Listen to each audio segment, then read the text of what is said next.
विद्यार्थी मित्रांनो, काल आपण शब्दशक्तीच्या दुसऱ्या प्रकाराला आपण सुरुवात केलेली आहे. त्या शब्दशक्तीचं नाव आहे लक्षणा शब्दशक्ती. आपण या शब्दशक्तीच्या अनुषंगाने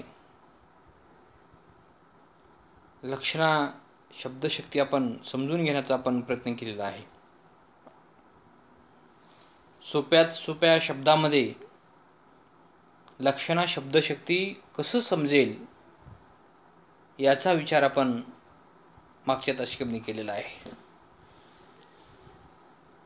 मुलांनो, ही जी अभ्यासपत्रिका आहे ही अभ्यासपत्रिका सांकेतिक सूचक भाषेमध्ये ती मांडली पाहिजे. साहित्य विचार किंवा साहित्यशास्त्राचे जे काही शब्द आहेत ते शब्द जशाच तसे येणं गरजेचं आहे. त्या शब्दांना आपल्याला टाळता येत नाही आणि टाळू सुद्धा जमत सुद्धा नाही. अशा पद्धतीची ही अभ्यासपत्रिका आहे. आपण कालच्या तासिकेमध्ये लक्षणा शब्दशक्तीला आपण सुरुवात केलेली आहे आणि या शब्दशक्तीचं एक उदाहरण सुद्धा घेतलेलं आहे आपण. माझ्या ग दारावरनं कोण्या राजाचा हाती गेला. या वाक्यामध्ये या स्त्री ओवीच्या रचनेमध्ये दारावरनं हा शब्द महत्त्वाचा आहे. या शब्दाखाली अधोरेखित केलं पाहिजे. दारावरनं या शब्दाचा शब्दशः अर्थ आपल्याला घेता येणार नाही.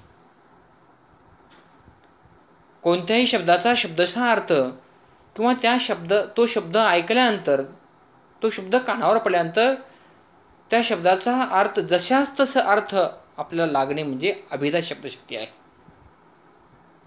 तर दारावरनं या शब्दाचा शब्दशः अर्थ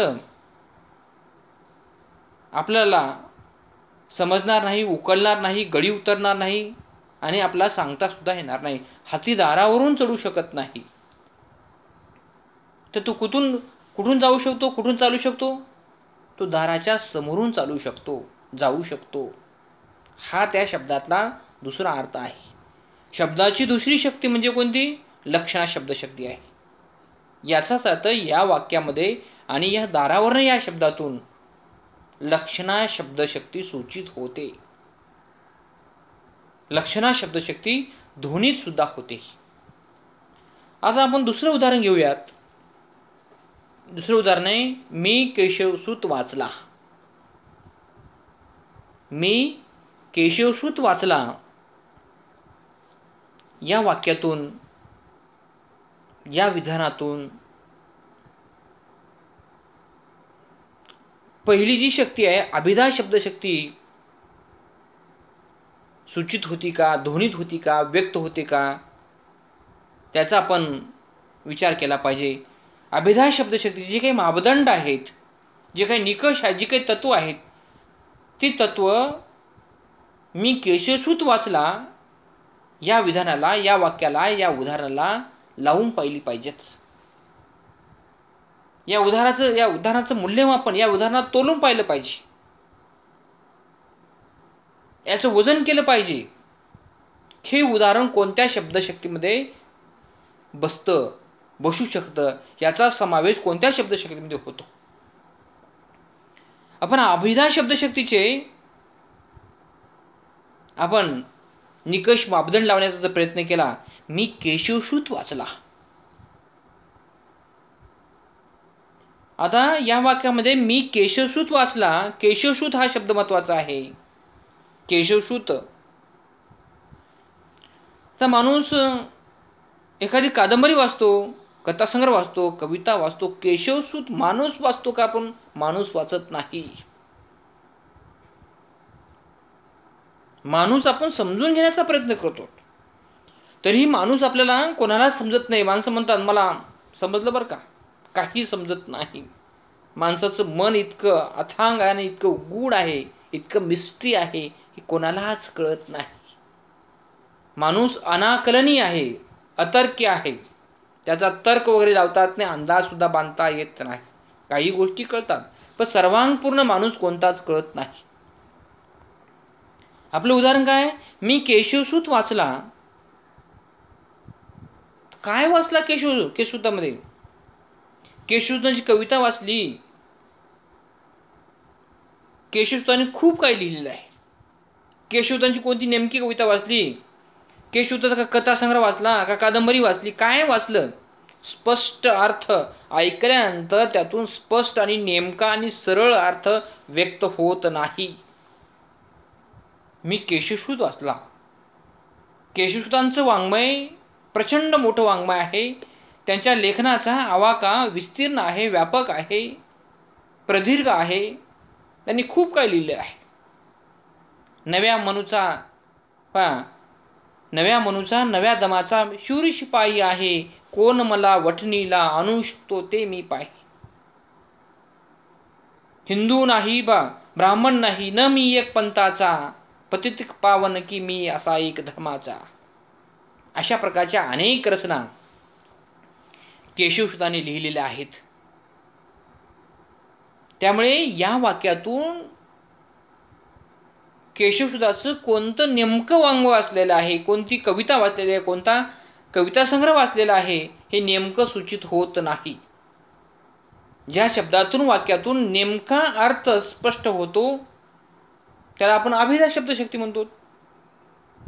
यातून मी केशवसूत वाचला, नेमकं काय वाचलं, कोणती पुस्तकं वाचली यातून अर्थ सूचित होत नाही. म्हणून काय वाचलं हे अजिबात माहीत नाही.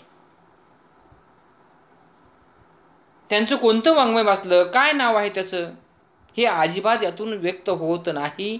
अशा प्रकारचं अर्थ व्यक्त करणारी शक्ती, जेव्हा पहिली शक्ती कमी पडते तेव्हा दुसऱ्या शक्तीचा काय होतो, आरंभ होतो, उदय होतो. लक्षात आणि वाचार्थ जेव्हा बाधित होतो एखाद्या वाक्यातून, एखाद्या शब्दातून, तेव्हा लक्षणाशक्तीचा आरंभ होतो. तेव्हा लक्षणाशक्तीचा अर्थ आपल्याला समजून घ्यावा लागतो, तो अर्थ आपल्याला स्वीकारावा लागतो. या ठिकाणी लक्षात आणि वाचार्थ बाधित झालेला आहे, लपलेला आहे, नाहीचा झालेला आहे. तेव्हा आपल्याला लक्षणाशक्तीचा अर्थ आपल्याला स्वीकारणं गरजेचं आहे. मी केशवसूत वाचला जो कोणी व्यक्ती आहे तो त्यांचं संपूर्ण वाङ्मय वाचला असेल, तो काय वाचलेला आपला सांगता येत नाही, स्पष्ट सांगता येत नाही. जेव्हा आपला स्पष्ट सांगता येत नाही तेव्हा लक्षणाशक्तीचा उदय होतो. लक्षणाशक्तीचा अर्थ आपल्याला स्वीकारावा लागेल. अशा प्रकारची शक्ती, परंतु लक्षणशक्ती ही अभिधान शक्तीला जोडूनच असते. आणखी आपला उदाहरण घेता येईल मुलांनो. तिसरे उदाहरण आहे, या अभ्यासपत्रिकेमध्ये उदाहरणांचा अधिक प्रमाणामध्ये विचार करावा लागतो आणि उदाहरणांच्या सहाय्यानेच ही अभ्यासपत्रिका आपल्याला समजून घेणं गरजेचं आहे. आणखी तिसरं उदाहरण आहे, आणखी एक पेला घ्या. आणखी एक पेला घ्या. पेला कशाचा? पेला या शब्दाखाली अधोरेखित करावं लागेल मुलांनो. परीक्षेत लिहिताना सुद्धा पेला, आणखी एक पेला घ्या. तर पेला या शब्दातून एक अर्थ व्यक्त होत नाही, नेमका अर्थ व्यक्त होत नाही. पेला कशाचा? पेला पाण्याचा आहे, पेला दुधाचा आहे, पेला ज्यूसचा आहे की पेला दारूचा आहे? कशाचा पेला आहे? हा पेला हा शक्तिवर्धक आहे? हा का पेला म्हणजे शरीर नाशक आहे? हा पेला का नशावर्धक आहे का ऊर्जावर्धक आहे? हे आपल्याला नेमकं अजिबात सांगता येत नाही. पेला या शब्दातून स्पष्ट अर्थ व्यक्त होत नाही. म्हणूनच याचाच अर्थ या ठिकाणी अभिधा शब्दशक्ती अभिधा शब्दशक्तीचा मुख्य अर्थ, अभिधा शब्दशक्तीचा वाचार्थ, अभिधा शब्दशक्तीचा सरळ अर्थ आणि अभिधा शब्दशक्तीचा पहिला अर्थ या ठिकाणी बाधित झालेला आहे, नष्ट झालेला आहे, लपलेला आहे, झाकलेला आहे. तेव्हा आपल्याला जी शब्दांची दुसरी शक्ती आहे त्या दुसऱ्या शब्दशक्तीचा आपल्याला अर्थ स्वीकारावा लागणार आहे. मुलांनो, स्वीकारावा लागणार आहे. म्हणून अशा प्रकारचा अर्थ व्यक्त करणारी शब्दशक्ती म्हणजे लक्षणा शब्दशक्ती होय. अशी आपण 3 उदाहरणं आपण समजून घेतलेले आहे. एकच काम करा. पहिलं जे उदाहरण आहे, माझ्या ग दारावरनं कोण्या राजाचा हाती गेला. दारावरनं या शब्दाखाली परीक्षेत लिहित असताना अधोरेखित अंडरलाईन केलं पाहिजे. मी केशवसूत वाचला.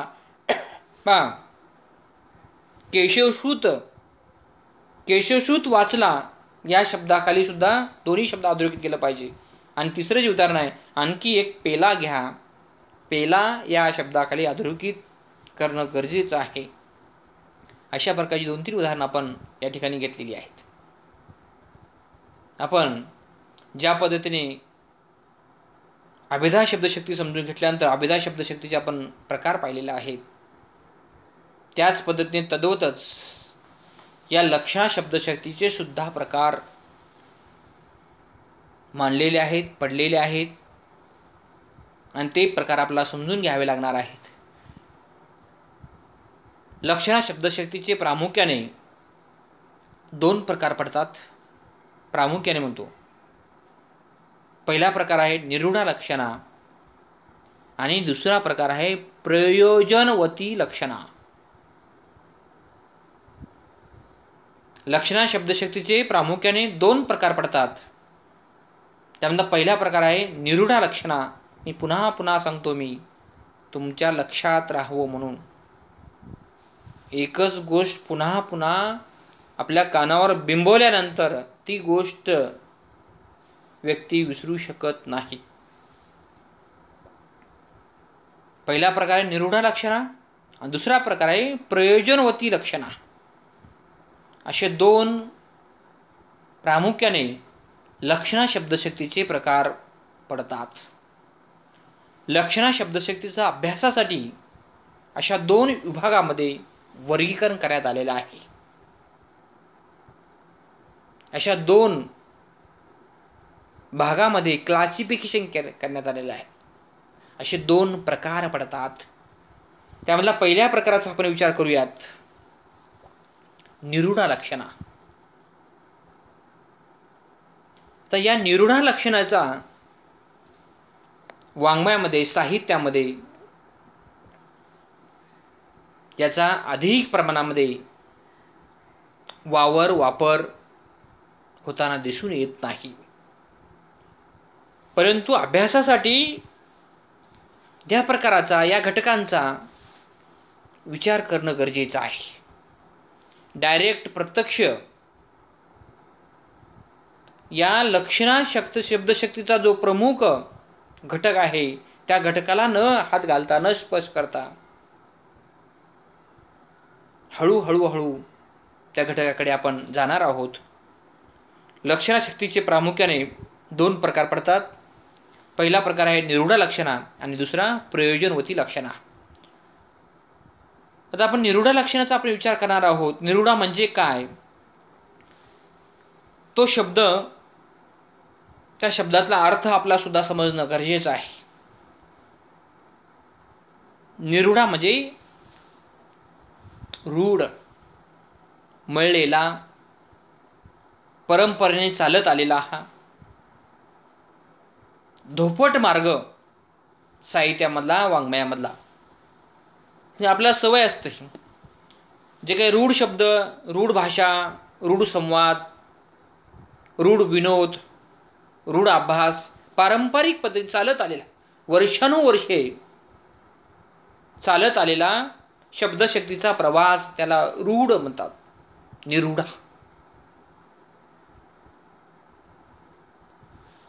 आता सध्या 21व्या शतकामध्ये अशा शब्दशक्तींचा कोणीही विचार करत नाही, परंतु अभ्यासाचा एक भाग म्हणून आपल्याला त्याचा विचार करावा लागणार आहे. तर निरूढ या शब्दाचा शब्दशार्थ मी सांगितलेला आहे. ज्या शब्दांचा, ज्या शब्दशक्तीचा रूढपणे, सर्रासपणे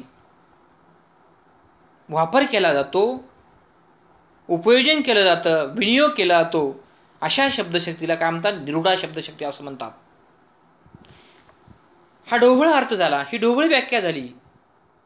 पण तात्विक दृष्टीने आपण निरूढा लक्षणाशक्तीचा विचार आपल्याला करावा लागणार, करणं गरजेचं आहे.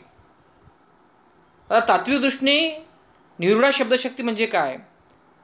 मुख्यार्थ बोध व तदयोग यांच्याबरोबर,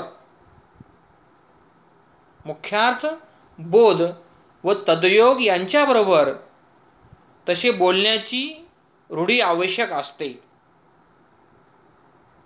तर अनेक शब्द आपल्या बोलण्यामध्ये, आपल्या व्यवहारामध्ये, आपल्या गरजा पूर्ण करत असताना कोणती तरी भाषेचा आपल्याला वापर करावा लागतो. आणि त्या भाषेमध्ये अशा अनेक शब्द असे रूढ झालेले आहेत, आणि ते शब्द बोलल्याशिवाय समोरच्या व्यक्तीला सुद्धा आपण काय बोलत आहोत ते समजणार सुद्धा नाही. इतके शब्द आपल्या अंगवळणी पडल्या, सवयीचे झालेले आहेत. आणि त्या शब्दाचा वापर केल्याशिवाय पुढच्या माणसाला किंवा पार्टीला आपण काय बोलत आहोत हे समजणार सुद्धा नाही. आपण जर स्टँडर्ड भाषा, प्रमाण भाषा जर बोलायला लागलो तर समोरच्याला कळणार नाही. आपण ज्या प्रदेशात राहतो, आपण ज्या जिल्ह्यात राहतो, जी भाषा बोलली जाते तीच भाषा आपल्याला रूढ पद्धतीने बोलावी लागेल. आपण जर कोकणी जर बोलायला लागलो, नाकातून बोलायला लागलो, वैदर्भी बोलायला लागलो, समजणार सुद्धा नाही. आपल्या बोलण्यातून एकच सरळ पहिला अर्थ व्यक्त झाला पाहिजे. बस बोलल्यानंतर तात्काळ त्या समोरच्या माणसाला त्यातून अर्थ बोध झाला पाहिजे, निष्पन्न झाला पाहिजे. मुख्यार्थ बोध व तदयोग यांच्याबरोबर तसे बोलण्याची रूढी आवश्यक असते. तेव्हा निरूढा लक्षणाशक्ती घडून येते, कारण पर्याय नसते. आता उदाहरणामध्ये शिक्षण क्षेत्र आहे. शिक्षण क्षेत्रामध्ये जे काही रूढ शब्द आहेत ते रूढ शब्द शिक्षणामध्ये कामकाज करत असताना वापरणं गरजेचंच आहे. त्याशिवाय व्यवहारच पूर्ण होणार नाही. शेती क्षेत्र आहे, शिक्षण क्षेत्र आहे, राजकारण आहे. राजकारणामध्ये पक्ष, उमेदवार, चिन्ह हे जे शब्द आहेत, डंबी फॉर्म, बी फॉर्म, आचारसंहिता, वचननामा वगैरे वगैरे असे हे शब्द रूढच शब्द असतात आणि ते शब्द वापरावे लागतात. पण या राजकारणात ते शब्द शेतीत जर वापरण्याचा प्रयत्न केला तर ते व्यवहार पूर्ण होणार नाही. लोक वेड्यात काढतील मुलांनो. आता शेतीतले बरेच शब्द रूढ आहेत. नांगर, कोळप, दुंड, वखरणी, नांगरणी, पेरणी, मळणी, खुरपणी, निंदणी, बैल, जू, हे अशा प्रकारचे रूढ शब्द शेतीच्या क्षेत्रामध्ये वापरणं गरजेचं आहे. त्याशिवाय तो व्यवहार पूर्ण किंवा सुखकर होत नाही. कुठलाही घ्या, शैक्षणिक क्षेत्र घ्या, TC, bonafide, mark memo, scholarship शिष्यवृत्ती फॉर्म, गुणवत्ता शिष्यवृत्ती फॉर्म वगैरे वगैरे, एबीसी फॉर्म, प्राचार्य, प्राध्यापक, सेवक, पिऊन, ग्राउंड, विद्यापीठ, युनिव्हर्सिटी, परीक्षा फॉर्म वगैरे वगैरे हे शब्द त्या क्षेत्रामध्ये वापरणं गरजेचंच आहे. त्या क्षेत्रातल्या माणसांना या शब्दातला अर्थ कळतो. परंतु अशा प्रकारची रूढ शब्द जर साहित्यामध्ये, वाङ्मयामध्ये वापरायला जर लागला तर त्याला साहित्य कसं म्हणता येईल? साहित्य म्हणता येणार नाही. कारण साहित्यामध्ये, वाङ्मयामध्ये आपण जे बोलतो, आपण जे शब्द वापरतो त्या शब्दापेक्षा भिन्न भिन्न अर्थ निर्माण झाले पाहिजेत. एका वाक्यातून, एका शब्दातून अनेक अर्थांचे कल्लोळ निर्माण झाले पाहिजेत, संभ्रम निर्माण झाला पाहिजेत. एक शब्द वापरल्यानंतर 10 अर्थ तयार झाले पाहिजे, व्यक्त झाले पाहिजेत. त्यालाच साहित्य म्हणतात, त्यालाच वाङ्मय म्हणतात. याची रूढ साधारण, सर्वसाधारण जे सामान्य माणसं जे बोलतात ते जर आपण बोलायला लागलो आणि तेच लिहायला लागलो, त्याला सामान्यांची भाषा किंवा सामान्यांचं बोलणं आणि लेखन यामध्ये फरक आणि भिन्नता कशी निर्माण होईल. म्हणून सामान्य माणसापेक्षा, सामान्य लेखनापेक्षा, सामान्य बोलण्यापेक्षा वाङ्मयीन बोलणं आणि वाङ्मयीन लिहिणं हे वेगळं असलं पाहिजे. ते कशामुळे? लक्षणा शब्दशक्तीमुळेच ते भिन्न होऊ शकतं मुलांना. आता उदाहरणामध्ये आपलं उदाहरण सांगता येईल. पानिपतावर हजारो बांगडी फुटली. बांगडी या शब्दाखाली अधोरेखित केलं पाहिजे मुलांनो, मी या ठिकाणी केलेलं नाही. पानिपतावर हजारो बांगडी फुटली. आता हे जे उदाहरण आहे हे युद्धाच्या क्षेत्रामध्ये, लढाईच्या प्रांतामध्ये, दोन राज्याच्या ज्या ठिकाणी संघर्ष असतो, छत्रपती शिवाजी महाराजांच्या काळामध्ये, पेशव्यांच्या काळामध्ये, अशा प्रकारची बांगडी हा शब्द रूढ झालेला आहे. पानिपतावर हजारो बांगडी फुटली. बांगडी या शब्दाचा शब्दशः अर्थ काकण आहे, म्हणून कंकण आहे. या ठिकाणी तो अर्थ अपेक्षित नाही. तर बांगडी या शब्दामध्ये दुसराच अर्थ दडलेला आहे मुलांनो. तो अर्थ घेणं, स्वीकारणं अपेक्षित आहे. कारण पानिपतावर हजारो बांगडी फुटली. पेशवे आणि मराठा आणि पेशवे यांचं पानिपत येथे युद्ध झालेलं आहे मुलांना. युद्ध तर खूप ठिकाणी झालेलं आहे. आपल्या शेजारीचे एक लातूर जिल्हा आहे. लातूर जिल्ह्यामध्ये उदगीर नावाचा तालुका आहे. मला वाटतं 1760 मध्ये मराठे आणि निजाम यांच्यामध्ये लढाई झालेली आहे. 1760ला उदगीरला आणखी किल्ला आहे मुलांनो. कधी जर गेला तर उदगीर हे ऐतिहासिक शहर आहे. उदगीरला किल्ला आहे आणि तो किल्ला भुईकोट किल्ला आहे मुलांनो. तटबंदी अशा प्रकारचा आजही किल्ला आहे. सर्व इतिहास प्रेमींना तो खुणावतो, बोलावतो, या माझ्याकडे पहा, माझ्याशी बोला, हितगुज करा, संवाद करा. 1760 मध्ये मराठे आणि निजाम यांच्यामध्ये त्या ठिकाणी लढाई झालेली आहे. पानिपतचं आपण उदाहरण, पानिपतावर हजारो बांगडी फुटली. पानिपत हे दिल्लीच्या बाजूला काहीतरी शहर आहे, म्हणून ऐतिहासिक शहर आहे. बांगडी याचा अर्थ शब्दशः अभिधा शब्दशक्तीचा जर विचार केला तर बांगडीचा अर्थ काय होतो? काकण, कंकण. पण या ठिकाणी अभिधा शब्दशक्ती लागू पडत नाही. पानिपतावर हजारो बांगडी फुटली. कारण बांगडी हा शब्द रूढ झालेला आहे त्या काळामध्ये. आता आपल्याला ते नवीन वाटतो शब्द मुलांनो, पण त्या काळात ते रूढ झालेला आहे. अशा प्रकारचे सांकेतिक सूचक शब्द कोड लँग्वेज, याला कोड लँग्वेज म्हणतात मुलांनो. पानिपतावर हजारो बांगडी फुटली. बांगडी याचा अर्थ युद्धामध्ये सैनिक मरण पावलेले आहेत. पानिपतावर हजारो बांगडी फुटली. हजारो सैनिक मरण पत्करले आहेत.